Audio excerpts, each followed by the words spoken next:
तो बहन जी चलो ठीक है, वो तो जो कह रही है सो ठीक है, उनका तो सब देखो। क्या बात है, बहन जी अगर कर चुके हैं तो वहाँ पे कछु ना बोलो, आप वहाँ पे ऐसे ही कर दो। हमें बताओ चौधरी साहब, आपके माताजी हैं, पिताजी हैं, दादाजी हैं, दादी जी हैं, अगर वो कोई बात कहें तो आप उन्हें टोकोगे? कोई बात ना, वो जूते निकाल कर मार लो, क्या दिक्कत है? बस ठीक है, तो बहन जी के लिए हम वही कह तो रहे, जो बहन जी कह रही तो वो ठीक है, वो सही कह रही होंगी अपने हिसाब से। लेकिन चूंकि आकाश आनंद जी अभी युवा हैं और उनमें अभी बहुत राजनीति आनी बाकी है, तो उन्हें इस तरह की बयानबाजी से परहेज करना चाहिए। लो जी, आप सुन लिया आपने, पहले वो कुछ अपने आप को स्थापित करके दिखाएं कांग्रेस ना। में है भाई, वो पहले कांग्रेस में है, लेकिन बहन जी को इतना मान सम्मान। सुनी कि बहन जी कछु भी कह ले, कोई दिक्कत ना। घर में माता पिता बड़े बूढ़े अगर कुछ कहे में और अगर सर पे जूती भी मारे तो उनकी खाएंगे। नहीं, आप ये बताओ, हम कह रहे तो कौन सी बड़ी बात है? ये बात तो चंद्रशेखर जी भी कह रहे, ये बात तो राहुल गांधी जी भी कह रहे, यही बात अखिलेश यादव जी भी कह रहे कि वो हमारी बुआ है, वो जो कहें तो सब ठीक है। और जब ये बताओ, जब बहन जी का अपमान बीजेपी के एक प्रवक्ता ने किया तो सबसे पहले कौन बोला? अखिलेश जी बोले, नहीं बोले? उसके बाद राहुल गांधी जी का ट्वीट आया, नहीं आया? उसके बाद पूरी कांग्रेस पार्टी ने विरोध किया। नमस्कार, क्या हाल चाल है? सब ठीक है? बहुत बढ़िया, बहुत बढ़िया। अपना और अपने को ख्याल रखो, और जब टाइम मिले तो वीडियो जरूर देखो। देसी देख, बिगर ब्रेक और बगैर लाग लपेट, बिल्कुल देसी अंदाज में। हमारे साथ मौजूद है प्रोफेसर अरुणेश यादव। तो अरुणेश यादव जी, स्वागत है जी। बहुत बहुत धन्यवाद सर। प्रोफेसर साहब जी सर, एक सवाल है। सवाल ये है कि बसपा सुप्रीमो मायावती और आकाश आनंद आजकल बीजेपी को भी निशाने पर ले रहे हैं और समाजवादी पार्टी को भी ले रहे हैं और कांग्रेस को भी ले रहे हैं। कह रहे हैं कि तो खाली ढकोसलेबाजी है रही है, संविधान को प्रीति लेकर हाथ में, और कह रहे हैं संविधान खतरा में, संविधान खतरा में। दरअसल में कि तीनों एक ही थाली के चट्टा बट्टा हैं। देखो साहब, ऐसा है, मैं बहन जी के लिए तो कुछ कहने का भाई हम तो कह ही नहीं सकते उसके लिए, क्योंकि बहन जी अपने आप में इतनी बड़ी नेता हैं और सर्वमान्य नेता हैं। अब वो जो कुछ कह रही हैं तो ठीक है भाई, बड़े बुजुर्ग हैं, बड़े बुजुर्ग जो कहते हैं तो उनकी बातें सुन लेनी चाहिए। लेकिन आकाश आनंद जी को मेरी सलाह है कि कुछ कहने से पहले वो संघर्ष जो ज़मीन पे होता है ना, तो उनको उस तरफ ध्यान देना चाहिए। आपने देखा कि अभी जो 21 अगस्त को भारत बंद हुआ था तो उसमें सबसे ज़्यादा आपको नीले झंडे दिखे। तो नीले झंडे का मतलब हो गया कि साहब बसपा का वो कैडर था, और कैडर कितना सक्रिय है वो आपने देख लिया। हमें भी अंदर से खुशी हुई कि बसपा का कैडर अभी भी सक्रिय है। तो जो बसपा का आला कमान है, और ख़ास तौर से अब देखा जाए तो आकाश आनंद से बहुजन समाज की जो युवा पीढ़ी है उसको बहुत उम्मीदें हैं। तो उनको इस तरह की बयानबाजी देने के बजाय, ये मेरा अपना निजी विचार है, हो सकता है दर्शक मेरी बात से सहमत हों, असहमत हों। अगर असहमत हैं तो अपनी कमेंट के जरिए प्रतिक्रिया बता सकते हैं। मेरा ये मानना है कि आप बयानबाजी करने के बजाय संगठन को पुनर्जीवित करें और जो नए लोग हैं उनको संगठन में जोड़ें। जो बहुजन मूवमेंट है उसका मतलब समझाएं, आरक्षण का मतलब समझाएं, संविधान का मतलब समझाएं। क्योंकि युवा पीढ़ी तो साहब यहाँ दलित प्रेरणा केंद्र जो बहन जी ने बना दिया है, वहाँ आपको ही मालूम है क्या करने जाती है, रील बनाने जाती है साहब। वो बाबा साहब को पढ़ने नहीं जा रही वहाँ पे, चूँकि इतना बढ़िया पार्क बना हुआ है, घूमने फिरने की जगह है, वहाँ जाके रीलें बन रही हैं।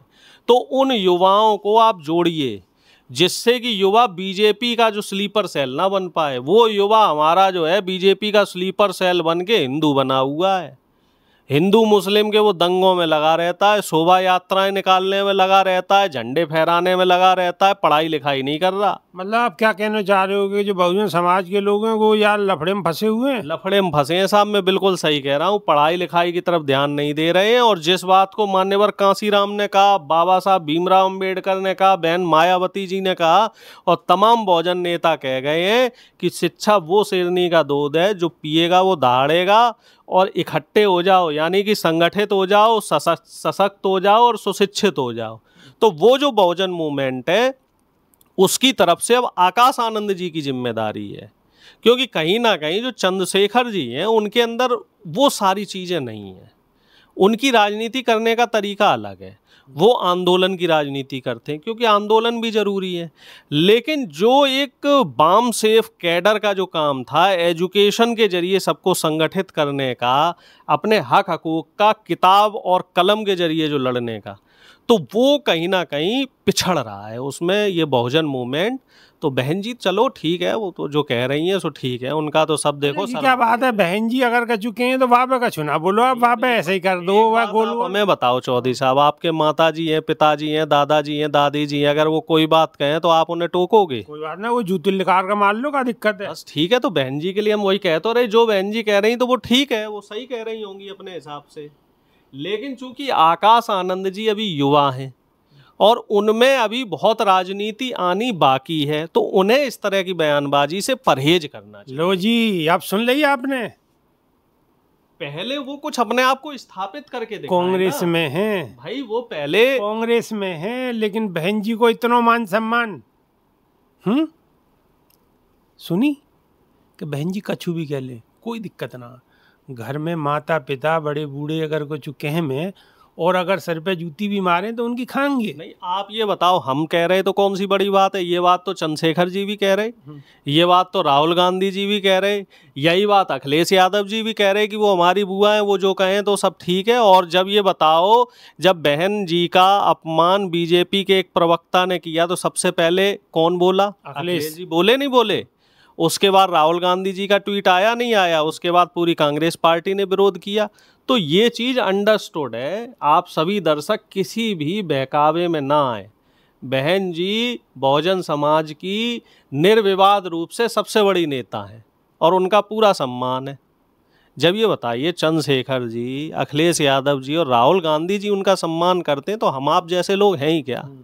हम तो 3 महीना तेरे में बीन बजावे डेरा में हमारा। हाँ, पर बात ही खत्म है। हाँ, लेकिन आकाश आनंद जी का ये कहना उचित नहीं है। पहले वो एक अपने आप को एक वो प्रदर्शित करें ना, वो जो उनके अंदर की जो राजनीति आनी बाकी, जो हमने चुनाव में देखी थी, जिस तरीके से वो शिक्षा के लिए बात कर रहे थे, जिस तरीके से चुनाव के दौरान आपको याद होगा जो आगरा में आकाश आनंद भाई की जो रैली हुई थी और उसमें जो उन्होंने सरकार से तीखे तीखे सवाल दागे थे, जो सीतापुर में तीखे तीखे सवाल दागे थे और जिससे बीजेपी बौखला के उनके खिलाफ जो एफआईआर कर दी थी, तो हमें वो आकाश आनंद का जो उनके अंदर जो स्पार्क है वो चाहिए साहब, वो स्पार्क चाहिए। और ऐसा नहीं कि एक दो भाषण में, निरंतर जमीन पे चाहिए, जमीन पे आना चाहिए और ये रेगुलर आना चाहिए और ये रोज आना चाहिए।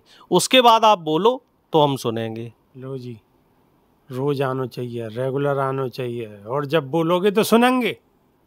और बहन जी कछु भी कहें तो उनकी तो कोई बात ही ना, बुजुर्ग हैं, कछु भी कह सके।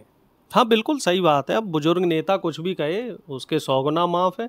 अब मोदी जी कुछ भी कहते हैं ना, हम कुछ बोलते हैं, भाई बुजुर्ग हो गए, 75 साल के होने वाले हैं, रिटायरमेंट ले लेंगे। 17 सितंबर को 74 के हो के 75 में पड़ जाएंगे, तब रिटायरमेंट होने ही वाला है उनका, क्योंकि उन्होंने ही तो नियम बनाया था कि रिटायर करवाना चाह रहे हो उन्हें। अरे नियम तो उन्होंने ही बनाया, तो वो रिटायर करेंगे ही करेंगे। तो अब वो कुछ भी बोल दें तो उनको भी सब माफ है, अब बुजुर्ग हो गए हैं। अब बदलने को कानून है, फिर 80 कर दें। नहीं देखो साहब, कानून बदलेंगे तब तो हम उनसे सवाल करेंगे, साहब कानून क्यों बदल रहे हो? भाई बुजुर्ग अपने बनाए हुए ही कानून बदल देंगे तो फिर तो सवाल करना पड़ेगा, फिर भी सवाल ही करेंगे। मतलब आपको अब आपको की उम्मीद है कि 75 में वो रिटायर है? अरे हमें मोदी जी की हर बात पे उम्मीद है। अच्छा, मोदी जी ने जो कहा है हमें उनकी कई हर बात पे उम्मीद है, इसीलिए तो हम उनसे सवाल करते हैं कि मोदी जी 2 करोड़ रोजगार कब दोगे, आपने कही थी। 15 लाख कब दोगे, आपने कही थी। महिला सुरक्षा की सुनिश्चिति कब करोगे, स्मार्ट सिटी कब दोगे, बुलेट ट्रेन कब चलेगी, गंगा निर्मल पवित्र कब होगी। हाँ, तो हमें उनसे उम्मीद है ना भाई, बुजुर्ग आदमी कोई बात कह रहा है तो सही कह रहा होगा, और नहीं कह रहे हैं तो सवाल तो करते ही रहेंगे। लेकिन ये है कि मान सम्मान में उनके कोई कमी नहीं, मान सम्मान में कोई कमी नहीं आन देंगे, लेकिन इतनी लिस्ट थमा देंगे और सवाल पूछेंगे और मान सम्मान में कोई कमी नहीं आन देंगे। सही है, अच्छा फार्मूला। देखो संविधान ने हमें आज़ादी दी है, बाबा साहब ने दी हो ना, बाबा साहब ने दी ना आज़ादी, तो ये आज़ादी हमसे आप कैसे छीन सकते हो? और यही आज़ादी हमारी ताकत है। तो संविधान को बचाए रखो और किसी के कहने में मत आओ। संविधान को बचा रखो और गाय के कहने में मत आओ। यादव जी ने बड़ी स्पष्ट तरीका से कही और बहन जी ने यह बहुत बड़ी बात कह दी, और के बात सोचने समझने की नहीं है, बल्कि औरतें एक एक बात को नजर रख के समझने की है। बहन जी के नैया यादव जी ने स्पष्ट कही है कि वो हमारी बुजुर्ग है, वो कछु भी कह सके।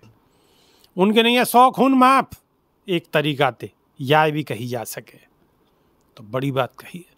कमेंट के माध्यम से तनक बता दो क्या रजामंदी है और बात कैसी लगी है, और अगर बात पसंद आई है तो लाइक कर दो, शेयर कर दो, और ज़्यादा पसंद आई है तो दूसरे के फ़ोन में को भेज दो। क्यों भेजो? या नहीं भेजो कि बीएसपी की कोई आईटी सेल नहीं है, आप ही बीएसपी की आईटी सेल हो। तो आप अपना काम करो और हम अपना काम कर रहे हैं, बिल्कुल तहे दिल ते, देसी देख बिगर ब्रेक बगैर लाग लपेट, बिल्कुल देसी अंदाज में। बहुत बहुत धन्यवाद जी, बहुत बहुत धन्यवाद। नमस्कार।